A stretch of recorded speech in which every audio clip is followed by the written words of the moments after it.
সুপ্রিয় গাইস, দেখেন আমরা এখানে চালের গুঁড়ি মেশিন থেকে কুটে এনে ঢেকে রেখেছিলাম, যাতে করে কোনো ময়লা বা বিড়াল ইঁদুর এটার পরে উঠতে না পারে। সেজন্য আমরা এটাকে খুব সুন্দরভাবে ঢেকে রাখছিলাম। এখন আমরা এই পরিষ্কার চালের গুঁড়িটা নিয়ে নিব। এখানে আমাদের প্রায় 2 কেজির মতো চাল আমাদের কোটা হয়েছে। এটা কুটে আমরা এটা মেলে রেখেছিলাম, যে একটু পরে আমরা পিঠা করব। সেজন্য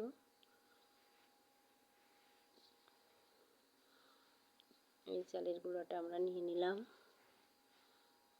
এরপরে আমরা পানি গরম করে রেখেছিলাম, যে ওই পানি গরমটা এটার মধ্যে দিয়ে আমরা খামি করব। তো আবারও এটা নেওয়ার পর আমরা ঢেকে দিলাম, যাতে এর মধ্যে কোনো বালি ময়লা বা কোনো ইয়েটা পড়তে না পারে।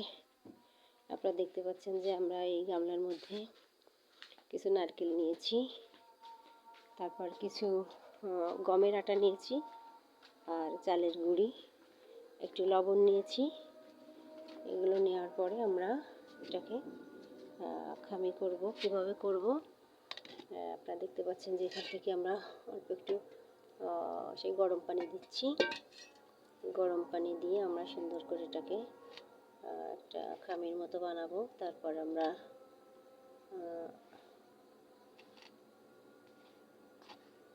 এটাকে সুন্দর করে একটা পিঠা তৈরি করব।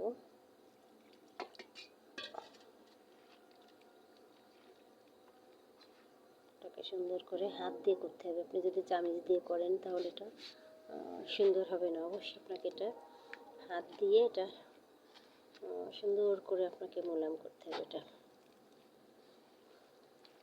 অল্প অল্প পানি দিতে হবে। অল্প অল্প পানি দিয়ে আপনার এই নারকেলটা, এর মধ্যে নারকেল দিয়েছি, তারপরে গমের আটা, চালের গুঁড়ো আজকে কুটেছি। চালের গুঁড়োটা সাজো কোটা। তো দেখতেই পাচ্ছেন, দেখেন আমরা এটা কোটার পরে একটু রোদে, হালকা একটু রোদে দিয়েছিলাম। তারপর ওটাকে আমরা সুন্দর করে খাটের উপর রেখে ওড়না দিয়ে আমরা ঢেকে দিয়েছি, ইঁদুর বা কোনো পোকা ওটার পর থেকে না যায়, বা কোনো বালি বা কোনো ধুলা ওইটার উপর উড়ে না পড়ে। সেই জন্য আমরা সুন্দর করে কাঁচা পরিষ্কার পরিচ্ছন্ন ওড়না দিয়ে আমরা ওটাকে সুন্দর করে ঢেকে দিয়েছি। তো আমাদের আর অল্প একটু পানি লাগবে। হালকা কুসুম গরম পানি দিয়ে আমরা এটা করে নিচ্ছি। হালকা কুসুম গরম পানি থেকে, খুব বেশি পানি, খুব গরম পানি দেওয়া যাবে না, কারণ খুব বেশি পানি দিলে আমাদের কি হবে, আটাটা একেবারে সিদ্ধ হয়ে যাবে। তাহলে আমাদের এই ইয়েটা সুন্দর হবে না, পিঠাটা সুন্দর উঠবে না। আর পিঠে যদি সুন্দর না ওঠে তাহলে আমাদের কিন্তু হবে না, ওই আমাদের ওই রসে যখন আমরা ভিজাবো তখন পিঠাটা ভালো না হলে, বুক না উঠলে, সুন্দর না হলে আমাদের পিঠা ভালো করে রসে ভিজবে না, আর ভিতরে আটা থেকে যাবে।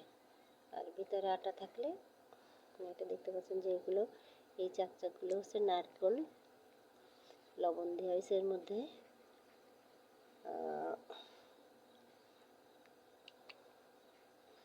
তো দেখেন কত সুন্দর একটা মিহি। এটা চামচ দিয়ে করলে হবে না, এটা হাত দিয়ে সুন্দর করে, হাত সাবান দিয়ে ধুয়ে নিয়ে সুন্দর করে করতে হবে। আমি হাতটা সুন্দর করে সাবান দিয়ে ধুয়ে নিয়েছি।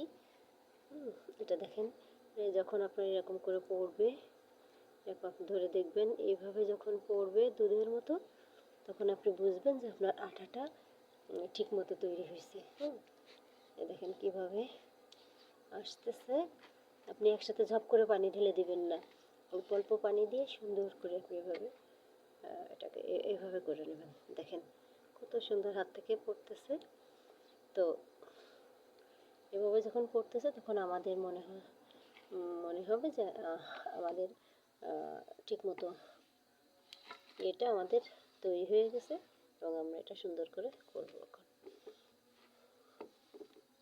দেখলেন তো কীভাবে আটা দিয়ে চিতই পিঠা বানানোর রেসিপি তৈরি করলাম। একটু পরে আমরা চুলায় দিব।